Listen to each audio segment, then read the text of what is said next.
Hi மக்களே! மேல சந்தேசம் serial June 25, 2026 என்னென்ன நடந்துச்சுன்னு பார்க்கலாம். அதுக்கு முன்னே நம்ம channel Tamil serial talk subscribe பண்ணி லைக் பண்ணிக்கோங்க. பெல் ஐகானை கிளிக் பண்ணிக்கோங்க. ஹாய் பட்டன் தட்டி விட்டுருங்க. சரத்சந்திரா தண்ணி அடிச்சிட்டு இருக்கப்போ சூர்யா வந்து பேசுறான் சரத்சந்திரா கிட்ட. அந்த போனை என்கிட்ட கொடுத்தா நீங்க தப்பிச்சிடலாம். இல்லைன்னா நாளைக்கு கேஸ் வேற யார் கைக்காவது போய் உங்களுக்கு தான் பெரிய தண்டனை கிடைக்கும் அப்படின்னு சொல்லிட்டு போறான். அதனால சரத்சந்திரா அந்த போனை திருடி கொண்டு வந்து சூர்யா கிட்ட ஒப்படைக்கிறாரு. சூர்யா சொல்றான், இந்த போன் பூமி கிட்ட தானே இருக்கும், உங்க கைக்கு எப்படி வந்துச்சு அப்படின்னு கேக்குறான். அதுக்கு சரச்சந்திரா, கார்ல பூமி சோகமா கண்ணை மூடிட்டு உட்காந்துட்டு இருந்தப்போ அவளுக்கு தெரியாம அவ பேக்ல இருந்த போனை திருடிட்டேன் அப்படின்னு சொல்றாரு.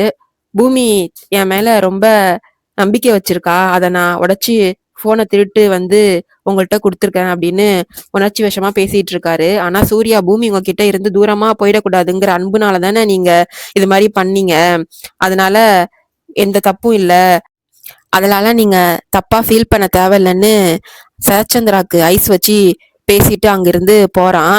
இதெல்லாம் முடிஞ்சதும் சரச்சந்திரா நேரா அழுதுகிட்டே இருக்கிற பூமி கிட்ட வந்து ரொம்ப நல்லவர் மாதிரி நடிக்கிறாரு. என்னால கஹன் மாமாவை காப்பாத்தையும் முடியல, அவரை கொன்னவங்களுக்கு தண்டனை வாங்கி தரவும் முடியல, அந்த போன் தான் ஆதாரமா இருந்தது, இப்போ அது எப்படி மாயமாச்சுன்னு தெரியலன்னு சொல்லி பூமி ஃபீல் பண்ணி அழுதுட்டு இருக்கா. அது மட்டும் இல்ல, நேத்து ராத்திரி அபூர்வா என் ரூமுக்கு வந்து போனை திருட ட்ரை பண்ணாங்க, கண்டிப்பா அபூர்வாவும் எடுக்க வாய்ப்பு இல்ல, சூர்யா தான் ஏதோ சதி பண்ணி போனை திருடிட்டான்னு சூர்யா மேல சந்தேகப்படுறா பூமி. பூமி இதெல்லாம் வருத்தமா சொல்லி அழுதுட்டு இருக்கும்போது சரச்சந்திரா தூரமா போய் நின்றுட்டு இருக்காரு. உடனே சொல்றாரு சரச்சந்திரா, உன்னை பத்தி எதுவும் தெரியாதப்போ என்னால எதுவும் பண்ண முடியல, இப்போ எல்லாம் தெரிஞ்சு உனக்கு என்னால நீதி வாங்கி தர முடியல, எனக்கு ரொம்ப கஷ்டமா இருக்கு பூமின்னு சொல்லி அவரும் ஃபீல் பண்ணி பேசிட்டு இருக்காரு. இதை நிஜம்னு நம்பிக்கிட்டு பூமி உருகி போய் பேசிட்டு இருக்கா அவங்க அப்பா கிட்ட. அப்படிலாம் சொல்லாதீங்கப்பா, பிறந்த உடனே எனக்கு அம்மா இல்லாம போயிட்டாங்க, அன்பு காட்டின ககன் மாமாவும் இப்போ தூரமாயிட்டாரு, இப்போ எனக்கு நீங்க தான் எல்லாமே, உங்க அன்பு தான் எனக்கு வேணும் அப்படின்னு அழுதுகிட்டே அவருக்கு இவ ஆறுதல் சொல்லிட்டு இருக்கா. பூமி சரச்சந்திரா மேல வச்சிருக்கிற பாசத்தை பார்த்து சரச்சந்திரா மனசுக்குள்ளே ரொம்ப குற்ற உணர்ச்சியா ஃபீல் பண்றாரு. உன் வாழ்க்கையே இருட்டாக்கிட்டதே நான் தான், ககனை கொன்னதும் நான் தான், இந்த உண்மை என்னைக்கு இருந்தாலும் உனக்கு தெரிய வரும்போது நீ என்னை எவ்வளவு வெறுப்பியோன்னு நினைச்சாலே பயமா இருக்குன்னு மனசுக்குள்ளே நினைச்சிட்டு இருக்காரு. அங்க அபூர்வா பதட்டமா இருக்கும்போது சூர்யா போன் பண்றான் அபூர்வாக்கு. சூர்யா சொல்றான் அபூர்வா கிட்ட, மேடம் உங்க புருஷன் சச்சந்திரா தான் இந்த போனை என்கிட்ட கொடுத்தாரு அப்படின்னு சொல்றான். அதை கேட்ட அபூர்வா, அப்பாடா என்ன காப்பாத்துனீங்க, இப்போதான் எனக்கு நிம்மதியா இருக்குன்னு பெருமூச்சு விடுறா. அப்போ அங்க வர நட்சத்திர அத்தை அங்க அழுதுட்டு இருக்காங்கன்னு அபூர்வா கிட்ட சொல்றா.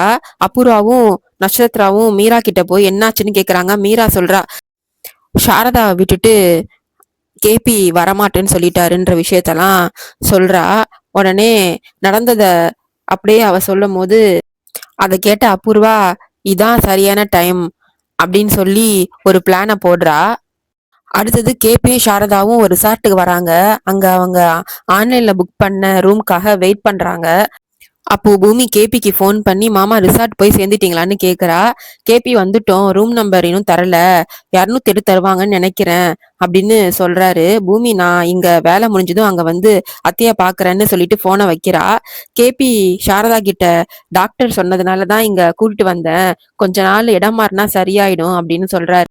அதுக்கப்புறம் கேபி, நீ இங்கே இரு, நான் வாஷ்ரூம் போயிட்டு வரேன்னு சாரதா உட்கார வச்சுக்கிட்டு வாஷ்ரூம் போறாரு. அப்போ அந்த டைம்ல அங்க 4 ரவுடிங்க அவனுங்க மொபைல்ல இருக்கிற அவர் போட்டோவை பார்த்துட்டே உள்ள நுழையிறானுங்க. இவன் தான் அந்த கேபின்னு கன்ஃபார்ம் பண்றானுங்க. வாஷ்ரூம் போன கேபியை ஃபாலோ பண்ணி போய் அவர் முகத்துல மயக்க மருந்து ஸ்ப்ரே அடிச்சு மயக்கமடை வச்சு ஒரு சூட்கேஸ்குள்ள அடைச்சு வச்சு சாரதா கண்ணு முன்னாடியே அந்த சூட்கேஸை இழுத்துட்டு வெளியே வரானுங்க. உடனே அந்த ரவுடிங்க அபூர்வாக்கு ஃபோன் பண்ணி, நீங்க சொன்ன ஆளை எங்க கிட்ட பத்திரமா லாக் ஆயிட்டாரு, இவனை எங்க கூட்டிட்டு வரணும்னு கேக்குறான். அதுக்கு அபூர்வா, அப்படியே இங்க கூட்டிட்டு வந்துருங்கன்னு சொல்றா. இதையெல்லாம் சோபால உட்காந்து வேடிக்கை பார்த்துட்டு இருக்க மீரா, யார்கிட்ட பேசுறீங்கன்னு கேக்குறா. கேபி எப்படி இங்க வருவாருன்னு கேக்குறா. அதுக்கு அபூர்வா, இன்னும் கொஞ்ச நேரத்துல அவரு இங்க வந்துருவாரு, இனி உன் கூடத்தான் இருக்கணும்னு சொல்றா. மீரா ரொம்ப சந்தோஷப்படுறா. அடுத்தது பூமி செர்ரி கிட்ட பேசிட்டு இருக்கா. அந்த போனு எப்படி தொலைஞ்சு போச்சுன்னு தெரியல, கண்டிப்பா அது அபூர்வோட வேலையா தான் இருக்கணும், அவ தான் போனை திருடி இருக்கணும்னு உறுதியா சொல்றா. அப்போ கரெக்டா அபூர்வா அங்க வரா. செர்ரி நைஸா அவன் வர்றத பார்த்து நான் அப்புறமா வரேன்னு சொல்லிட்டு வெளில போய் நின்னு அவங்க பேசுறத ஒட்டு கேட்கறான் செர்ரி. அபூர்வா பூமி கிட்ட வந்து, "என்ன காலையிலே கமிஷனர பார்க்க போனியே, காரியம் எதுவும் நடக்கலையா?" அப்படின்னு நக்கலா கேட்கிறா. உடனே பூமி கோவமா, "நீங்க தானே என் ஃபோன திருடுனீங்கன்னு" கத்துறா பூமி. அதுக்கு அபூர்வா, "நான் ஏன் உன் ஃபோன திருடணும்? ஒருவேளை அந்த ஃபோன திருடிட்டு போயிருந்தா யாரு திருடானாங்கன்னு தெரிஞ்சா நீ அதிர்ச்சியில உயிரையே விட்டுடுவேன்னு" மிரட்டுறா. அடுத்தது அபூர்வா பூமிய காயப்படுத்துற மாரி குத்தி பேசிட்டு இருக்கா. "உன்னால ககன தான் காப்பாத்த முடியல. அந்த உன்னோட அத்தை இருக்காளே அந்த சாரதா, நீ அவள தானே உயிரா நினைச்சிட்டு இருக்க. அவளையாவது உன்னால காப்பாத்த முடியுமான்னு பாரு. அந்த சாரதா இப்போ சாகப் போறா" அப்படின்னு திமிரா பேசிட்டு போறா. பூமியும் அத கேட்டு அதிர்ச்சியாகி நின்னுட்டு இருக்கா. அதோட இந்த எபிசோட் முடியுது. நாளைக்கு என்ன நடக்குதுன்னு ப்ரோமோ ரிவ்யூ என்னடா காமிக்கிறாங்கன்னா, சாரதா பூமி கிட்ட வந்து நான் ககனை பார்த்தேன் அப்படின்னு சொல்றாங்க. ஆனா பூமி, "அத்தை என்ன பேசுறீங்க? ககன் மாமா இறந்துட்டாரே" அப்படின்னு அழுதுகிட்டே சொல்றா. ஆனா சாரதா கேட்காம, "இல்ல, என் கண்ணால நான் பார்த்தேன், என் கூட வான்னு" பூமியை கூட்டிட்டு போறா. சாரதா பூமிய ஆகாஷ் மியூசிக் நைட்டுன்ற ஒரு ஃபங்க்ஷனுக்கு கூட்டிட்டு போறாங்க. அங்க ஸ்டேஜ்ல ஆகாஷ் கிட்டார் வாசிச்சு டான்ஸ் ஆடிட்டு இருக்கான். கூட்டமா இருக்கிறதுனால ஆரம்பத்துல அவன் முகம் சரியா தெரியல. சாரதா பூமியை கூட்டத்துக்குள்ள கூட்டிட்டு போறாங்க. டான்சர் எல்லாம் விலகும் போது பூமியால ஆகாஷ பார்க்க முடியுது. ஆகாஷ பார்த்து பூமிக்கு செம ஷாக்கு. "என்ன இவர் அப்படியே ககன் மாதிரியே இருக்காரு" அப்படின்னு ஷாக் ஆகி ஆனந்த கண்ணீர் வடிக்கிறா. சாரதா, "பாத்தியம்மா பூமி, அவன் நம்ம ககன் தான்னு சொல்றாங்க." உடனே பூமியும் ஆனந்த கண்ணீரோட, "ஆமா அத்தை, அவர் ககன் மாமா தான், நம்ம ககன் மாமா தான்" அப்படின்னு சந்தோஷப்படுறா. பூமி தூரத்துல நின்னு மாமா மாமான்னு கூப்பிடுறா. ஆனா பாட்டு முடிஞ்சதும் ஜனங்க எல்லாரும் ஆகாஷ கூட செல்ஃபி எடுக்கிறதுக்காக ஸ்டேஜை சுத்தி வளைச்சிடுறாங்க. கூட்ட நெரிசலால சாரதாவால பூமியால முன்னாடி போக முடியல. பூமியும் சாரதாவும் கூட்டத்துல மாட்டிக்கிறாங்க. பூமி கத்தி கூப்பிடுறா மாமா மாமான்னு. அந்த சத்தம் அந்த ஆகாஷ்க்கு கேட்கல. அதோட எபிசோட் முடியுது. வரப்போற எபிசோட்ல எனக்குதுன்னு பார்க்கலாம். பாய் மக்களே.